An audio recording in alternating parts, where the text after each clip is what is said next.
Loose again. Edwards off the running. Puts the ball down to Edwards. They hand it off to Johnson. Boise State has won. Right now. And they take the downfield shot. And the catch is made. It's Vernon Williams. Goes to the free. Touchdown.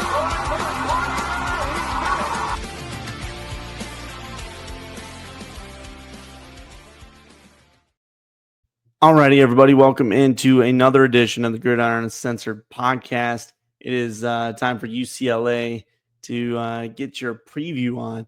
And, you know, we've been rolling through all the conferences. So if you're interested, if you're dying for college football content, you don't care what team it is, go check out our YouTube or our podcast site, Spotify, all that. It is on there. All right, UCLA, again, you are up. It is just me tonight, Brendan, your host.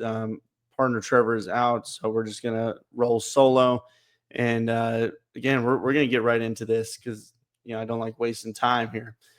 UCLA, we usually, when we do these, we go look back before we push forward, so we're going to do that really quick. 2024, you guys know how it went. And, it wasn't good. 5-7 overall. And there was moments of, okay, maybe this team, maybe we can do something. And then you just go out and just lay some rough games down here. Indiana, that game, God dang, 42-13, got away from me. Indiana, that was a team that at the beginning of the season, nobody really knew what was going on. Then you took a loss to LSU, Oregon, Penn State. That section right there is disgusting. Mentioned it preseason as one of the toughest, in my opinion, 3-game stretches in the country. And then the Minnesota loss. But then you got a couple wins here, Rutgers, Nebraska, Iowa, which is always a strong defense. And then you go down to the other former Pac-12 teams, Washington, USC. But then you finish out against Fresno with a win. So what can you build off on that? I think there's plenty to build, and you can always build off of even a bad season. There's things you can build off. But when you look at this team for UCLA, to me, it starts off with coaching staff, returning production. And this time, returning production is kind of rough, 45% going into 2025. And SP Plus, they do still have you ranked around the 51st best team in the country, or toughest team in the country to play. So it's like the numbers are there. This is still a proud program. It was just a rough first, season, especially in the new conference.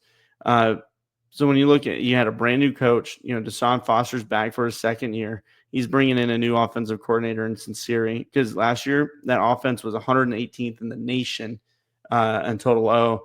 And again, that doesn't tell the full story, but it's something to look at and to, assess. He comes over from Indiana, and hopefully he can get this running game and everything turned around. So coaching side, I do like what the staff's doing. I like Foster. I think what he's building is good. I think his methods are there. Again, it takes some time. I like having patience with head coaches. So many are ready to fire in the first year or like 2-3 seasons. To me, that's just not enough to, even with the portal, to properly get your system going and get the guys that fit your culture. So we'll see what happens there. Portal wise, that's another one. You kind of had to go out and get a decent amount of players. It's just a nature of the beast for some, especially when you're going through, again, first year coaching staff. Some of the guys don't fit. They want to pop smoke. But on the other side of that, you got guys coming in. I mean, it's the 20th ranked class in the country, 31 coming in and 35 leaving. And you had some good ones coming in. Keyshawn Bennett coming over from Michigan, the Nico Iamaleava, thing. Yes, he's a talented quarterback. The situation around it, I'll probably talk about it. I don't know. It's hard not to. Some guys on the line, Cortland Ford, Aaron Williams is another guy that I think can be a key to this team. Key out, you guys did lose some talent. Sturdivant, TJ Harden, Dunbar Hawkins, guys like that. Even if they're not necessarily guys that are producing heavy, it sucks to lose them to other top schools. and even interconference, depending on who you're looking at. So that just a couple of hitters. Obviously, there's plenty more that are going to play a factor, but just again, some quick hits. Offensively, let's go ahead and move into that. Because when you look at the offense and the portal, and it all starts with Nico. Obviously, the story surrounding him, was between money for NIL deals and the dad being a total pain in the ass apparently to Tennessee. It's just to me is almost better to freaking leave it alone. Like, don't even touch this freaking guy. But he does have talent, so it's like, okay, maybe the situation is just bad. We don't know the full story. He's painted in a certain light. All we can do is guess. You kind of have an idea, but we don't know the whole thing. So we'll see. UCLA fans, let me know what you think about Nico coming in. Are you worried about what that might do to the locker room?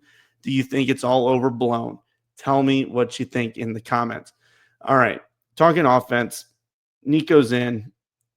Stats wise, when you look at how he played last year, he threw for 19 touchdowns, 5 interceptions. He was sacked 28 times. So that's not great.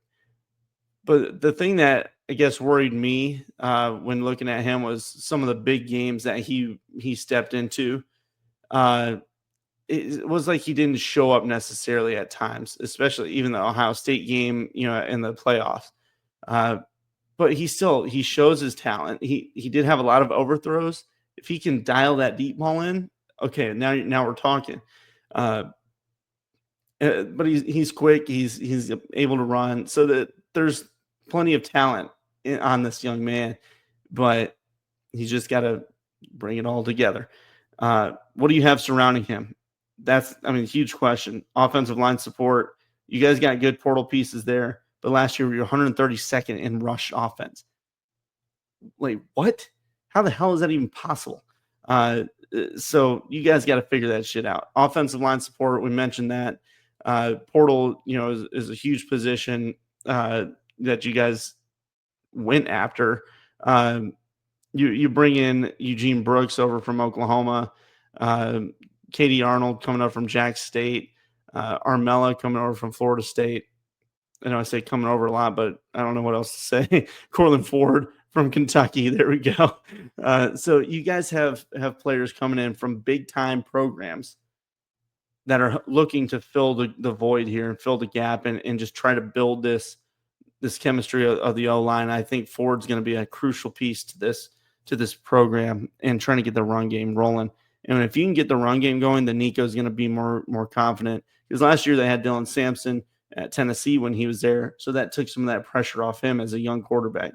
If you can't run, I fear for what this offense is going to have to deal with, especially if he's still he gets in his head like after a bad throw or whatever. That's a concern of mine. Whatever. So when we look at who else can you lean on, I mentioned the running back room. You've got good running backs, Thomas, Berger. These guys have skill. It's just you gotta lean on them, get the running game going, get the offensive line going, and then you have wide receivers coming in. Mikey Matthews there, Titus Gilmer is a young guy that looks really promising. So there's weapons on this offense. I think at running back, at wide receiver. Again, where it's where this offense will live and die at, and we'll see what happens in fall if they get their starting 5 figured out and ready to rock and roll for the season. We'll talk schedule at the end of the episode, so stay tuned for that. Defensively, 2024. It was pretty good. I maybe surprised some people. I thought it was a good defense, 39th in the nation, especially when you're having an offense that's so poor. That to me is impressive. That it's not, your defense isn't taking more of a hit from being put in bad situations. So that's something that I think you can really build off this season, even though you did lose production there.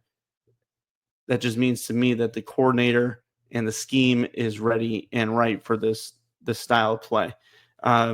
You didn't get really a lot of help on the portal, like of production means, but you got some guys that have talent. We'll talk about that. There's good vets on the up front, and really it's just trying to get that sack rate up, trying to find more pressure, and it's definitely possible. The portal guys, you get them in the rotation. We'll see where it goes. One of them being Davalier, coming up from I said it again, coming up from Arkansas.